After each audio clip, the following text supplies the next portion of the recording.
اب یہ ذرا سمجھ لیجئے کہ گمراہی قرآن سے کیسے ممکن ہے، ہدایت قرآن سے کیسے ممکن ہے. ان دونوں پوائنٹس کو آپ بڑے اچھے طریقے سے سمجھ لیجئے. دیکھیے، جب میری سوچ یا میرے دماغ میں ایسی بات ہو کہ میں نے اس سے فائدہ حاصل کرنے نہیں ہے، تو میں پوری گفتگو میں سے کوئی ایسا نقطہ نکالوں گا جو اس پوری گفتگو یا پورے بیان میں کسی درجے میں مشابہ ہوگا یا کمزور ہوگا یا کسی درجے میں آپ یوں کہہ لیجئے تھوڑا سا ٹریک سے اترا ہوگا.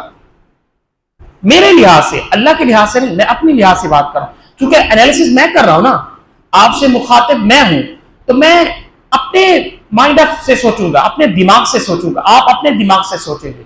تو یہ چونکہ رب کائنات کا کلام ہے، تو رب کائنات کا جو کلام ہے وہ تو بڑا اعلیٰ ترین ہے.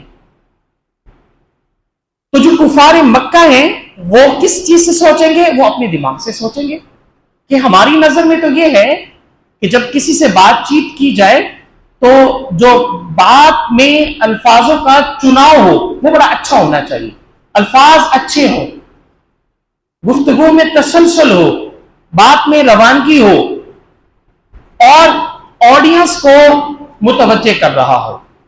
یہ میری اور آپ کی سوچ ہے، لیکن یہ ساری چیزیں مجھے اور آپ کو محتاج کرتی ہیں. اللہ کو یہ چیز محتاج نہیں کرتی. اللہ ان تمام چیزوں سے بالاتر ہے. جو لوگ یہ سوچتے ہیں تو پھر کیا ہوتے ہیں، اس سے یضل بہ کثیرا، وہ کیا ہو گئے؟ گمراہ ہو گئے. بھئی ہم ایسے قرآن پر ایمان کیوں لائیں باعوض وطن جو مچھر کی مثال دیتا ہے؟ معاذ اللہ، یہ قرآن اتنا حقیر ہے، معاذ اللہ کی پناہ. لیکن اہل ایمان کیا کہتے ہیں؟ وَيَهْدِي بِهِ كَثِيرًا، بہت سارے لوگ اس سے ایمان اخذ کرتے ہیں، سیدھے راستے پر آتے ہیں. اور اگلی آیت کے حصے میں، اسی آیت کے اگلے ٹکڑے میں فرمایا وَمَا يُضِلُّ بِهِ إِلَّا الْفَاسِقِينَ.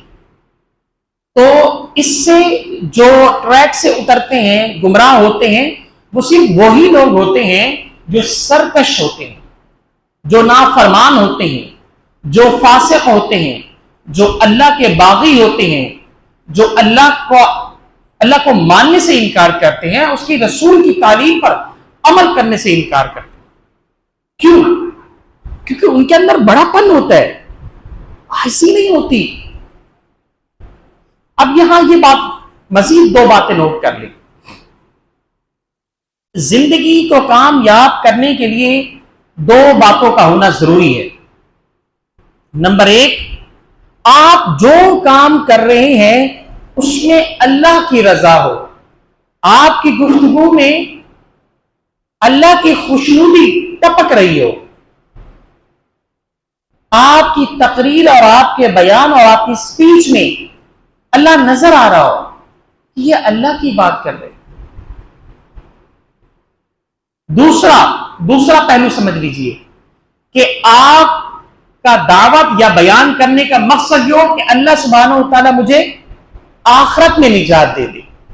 اگر میں ان دونوں پوائنٹس کو ایک ساتھ بولوں تو میری تقریر، میرا بیان کرنے کا مقصد یہ ہو کہ میرا اللہ راضی ہو جائے اور آخرت میں اللہ مجھے کامیاب کر دے.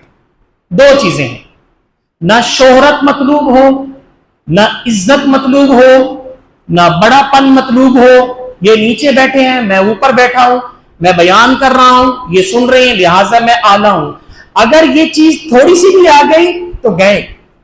مومن کی لائف تو ایسی ہوتی ہے، ان کی آنکھوں سے اللہ کی رضا، خشیت الہی سے آنسو ٹپکتے ہیں.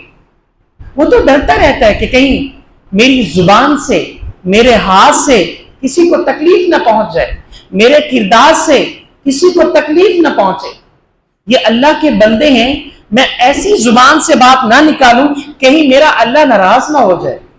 یہ اللہ کی مخلوق اگر خدا نخواستہ میری گفتگو سے ناراض ہو گئی، میری بات ان کے دل میں اثر کر گئی یا ایسی مس بہیو کر دیا تو کون ناراض ہوگا؟ اللہ سے.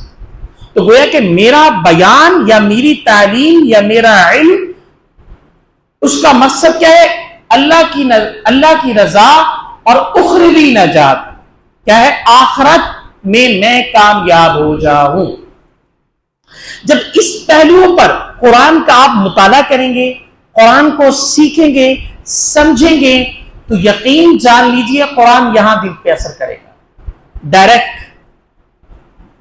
آنکھوں سے آنسو، اللہ کی محبت اور آپ کے جسم میں جو مختلف رونگٹیں اللہ نے رکھی ہیں وہ کام کریں گی، پھر اللہ کے بندوں سے محبت ہوگی، لوگوں سے محبت ہوگی۔ لیکن اگر خدا نخواستہ آپ کا مقصد اللہ کی رضا نہیں ہے، آپ اخروی نجات نہیں ہے، تو جان لیجئے یہ ساری شہرت، یہ ساری عزت کچھ نہیں ہے اللہ کے ہاں۔ آپ ناکام ہیں، میں ناکام ہوں، آپ کامیاب نہیں ہو سکتے، میں بھی کامیاب نہیں ہو سکتا جب تک کہ آپ کا اللہ اور میرا اللہ راضی نہ ہو جائے۔ یہ ہے وہ پہلو۔ اب یہ سمجھ لیجئے کہ اللہ کریم نے، یہ تو دو پہلو میں نے آپ کو سمجھائے، اب مزید اس آیت کے ذیل میں ایک اور بات بھی سمجھ لیجئے، وہ یہ ہے کہ اللہ کریم نے سورۃ البقرہ کی آیت 26 میں جو مچھر کی مثال بیان کی ہے وہ کیوں کی؟ اب مچھر کی مشابہت یا تشبیہ اللہ نے دی ہے، تو جو چیز اس کے برابر ہوگی تو اسی کے برابر ہی اللہ مثال دے گا نا۔ ایسا تو نہیں ہے نا کہ شیر کی بات کی جا رہی ہے تو کہیں آپ ٹائیگر کی مثال دے رہے، ٹھیک ہے؟ تو شیر کی مثال کے سامنے شیر کی مثال دی جائے گی، ٹھیک ہے؟ اور اسی طرح سے بکری کی مثال دی جا رہی ہے تو اس کے برابر کی مثال دی جائے گی۔ تو گویا کہ اب یہاں مچھر کی مثال دی جا رہی ہے تو یہاں ضرورت تھی اس مثال کی، تو اللہ نے بغیر ہچکچاہٹ کے، بغیر شرمائے، لا یستحیی، اللہ کو شرم نہیں آتی، وہ تو حق سچ بات کر دیتا ہے۔ مجھے اور آپ کو گھبراہٹ ہوتی ہے نا بات کرتے ہوئے، ڈر لگتا ہے کوئی میری بات کا برا نہ مان لے، لیکن اللہ تو ان تمام چیزوں سے پاک اور پاکیزہ ہے۔ تو اس لیے مفسرین فرماتے ہیں اللہ کریم نے ما بعوضۃ، مچھر کی مثال، واللہ اعلم۔ یہ تو تھی آیت نمبر 26۔ اب مزید آیت کا مطالعہ بڑھاتے ہیں جو کہ آیت 27 ہے، بڑی اہم آیت ہے۔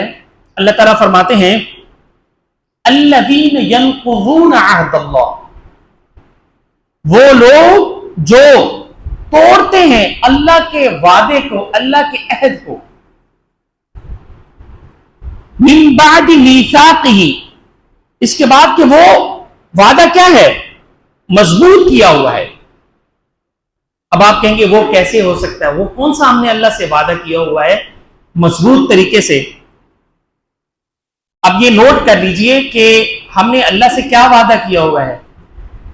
عہد الست کو ذرا ذہن میں لائیے، جب اللہ کریم نے ہم سب کی ارواح کو جمع کیا اور فرمایا الست بربکم، کیا میں تمہارا رب نہیں ہوں؟ کیا میں تمہیں تخلیق کرنے والا رب نہیں ہوں؟ کیا میں تمہارا مالک نہیں ہوں؟ کیا میں تمہارا خالق نہیں ہوں؟ کیا میں تمہارا رازق نہیں ہوں؟ کیا میں تمہیں بنانے والا نہیں ہوں؟ تمہارے ہر جز کو، ہر عضو کو نہیں ڈھالا اور بنایا؟ میرے مالک تو نے ہی بنایا ہے۔